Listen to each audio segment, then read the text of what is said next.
Good morning, good afternoon, good evening, depending on your location. Please do not hesitate to join in the struggle to liberate our people from the contraption by liking and sharing our videos. Let me give you the updates. Nnamdi Kanu did not jump bail as claimed by Buhari government. He escaped to avoid being killed. Ozekome, as he explains why Nnamdi Kanu founded Ipob, that's the indigenous people of Biafra. That's what Chief Michael Ozekame is telling the world now. He said, look, the Biafran leader, Nnamdi Kanu, did not jump bail as alleged by the federal government. He rather escaped for his dear life when the federal government-led forces attempted to assassinate him in his country home, Afarugu, Umuahia, in Abia State. Yes, Ozekome made this known when he narrated how Nnamdi left the country in 2017 because of fear of being killed by the Nigerian army in an event. According to the evident lawyer, the agitation of Ipob for a separate country was born out of the marginalization and oppression of Ndi Igbo. They have been subjected to inhuman treatment by the Nigerian government. Now, the legal petitioner said, let me quote him directly now. Nnamdi Kanu, yes, he founded the indigenous people of Biafra in 2012. His goals, if you read the constitution, are clear. To give respect to the Igbo, to put them in a respectable position. If we don't want to respect those Igbos, then let us separate peacefully. That is all. Ipob, we saw them, beret wearing, whistle blowing, marching on the street. They were not violent. I saw them. I followed their tracks. Then it took Operation Python dance by the Nigerian army between the 14th and 17th of September 2017 to descend on his home, ancestral home at Afarugu, Ibeku, Umuahia, Abia State. They almost killed him. He escaped. He was then enjoying bail, but unprovoked, he was to be killed.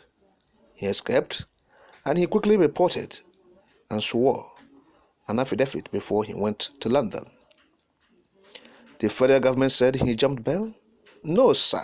No, ma. Nnamdi Kanu did not jump bail. He escaped to save his life. He wouldn't have been killed. End of quote.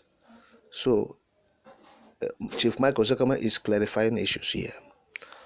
And so, of course, in a recent statement, Ozekame made in a keynote address at the Handshake Across the Niger Summit held in Enugu on Friday, has called on President Muhammadu Buhari to order the immediate release of Nnamdi. Yes, he has said, look, that the self-determination struggle of Ipob led by Nnamdi Kanu is legally granted in the laws. That's what he said. Said is legally granted in the laws. The self-determination. So nobody has to fault it anyway. So that's what Ozekame is saying. Say Nnamdi established this Ipob not for anything but to protect the Igbos, the interest of the Igbos, to give the Igbos a pride of place in this, in this West Africa that they have found themselves. Yes.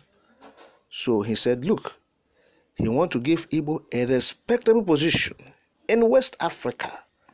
In West Africa. Yes. Said the Igbos the Ipob have seen, they are beret wearing, they are blowing whistle, marching on the streets. That's what they've been doing. He has never seen them in any other thing, like breaking the law, causing confusion, wreaking havoc. I have never seen them in such way. But that is what the federal government is alleging today, that anytime crime is committed in the southeast, anytime people, there is any kidnap or any other crime, they will point accusing finger to the IPOB. So Ozekama is exonerating the IPOB from all this, and that is what we have been saying.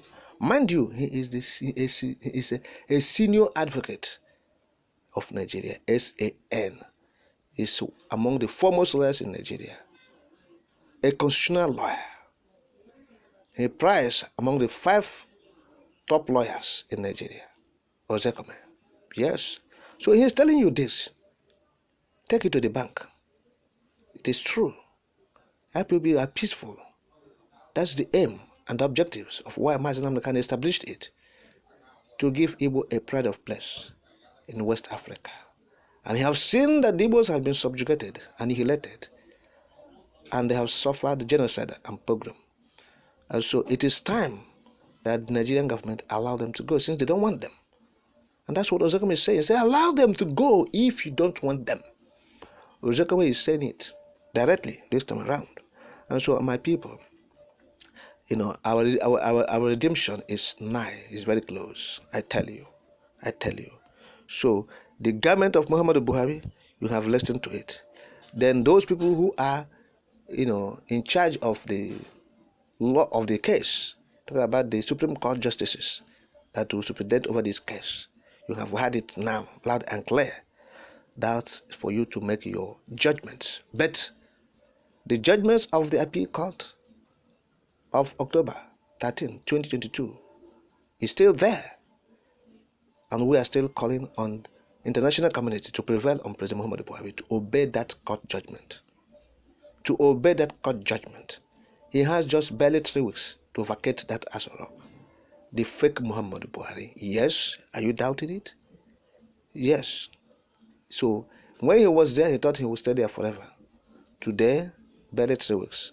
So we are saying, Buhari and his lame government, release Nnamdi Kanu before you vacate that place. Release Onyenduma Nnamdi Kanu. Barely 3 weeks to your expiration of your inglorious, infamous, cankerous regime. You must do the needful. That's what we're saying, and that is what Ozekama is saying.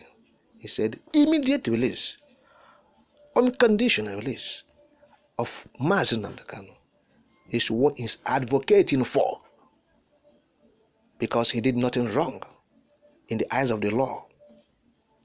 The foundational thing, which is the creation of IPOB, the agitation for self-determination, those things are enshrined and they are accommodated in the law. And therefore, Nnamdi Kanu committed no offense. It is the government have committed crime. Nigerian government and that of Kenya have committed crime against humanity.